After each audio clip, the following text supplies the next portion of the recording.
Grupo ng mga babae na modos ay lituhin ang kahera ng isang tindahan para makakulimbat ng pera hulog sa bitag ng T3.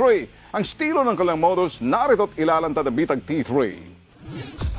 Kuha sa CCTV na ito sa isang sari-sari store sa Pampanga. Makikita ang isang babae na nasa counter na may hawak ng isang karton ng gatas. Ang babae mabilis nagabot ng pera bilang bayad sa kanyang binibili. Isang saglit pa kinuha ng babaeng cellphone sa kanyang bulsa at nanimoy may kausap. Pagkababa ng cellphone, ibinalik niya ang gatas na binili. Dito na umarangka ng pagiging kawatan ng babae.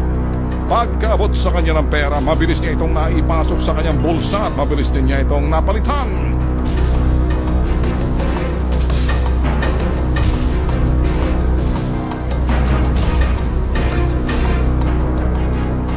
Nang may sagawa na ng talpulano ang kanyang modus, mabilis na siyang umalis ng tindahan.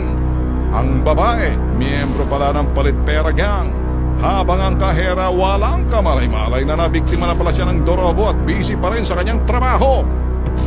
Ayon sa kahera na may-ari ng tindahan na si Shine Suarez, bandang alas 10 ng umaga nang bumili sa kanyang tindahan ng babae.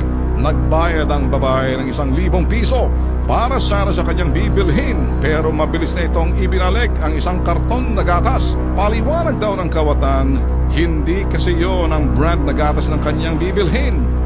Pagbigay ko ng 1,000, tumalikod siya, sabi niya 100 lang na ibigay ko. Si Suarez hindi nakipagtalo sa customer at ibinigay niya ulit ang 1,000 piso.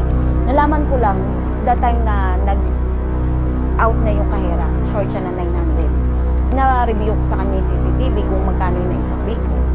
Doon nakita talaga na pinagpalit niya yung pera. Dagdag pa niya, ang babaeng dorobo hindi nag-iisa. Yung isa, nagtatanong-tanong siya, nililito niya ako para yung attention ko sa kanya mapunta. Para nga hindi siguro mapansin yung ginagawa nila. Panawagan na bitag T3 sa publiko kung sino man ang makikita sa babaeng ito, ipagbigay alam agad sa bitag T3 o sa pinakapalapit na pulisya.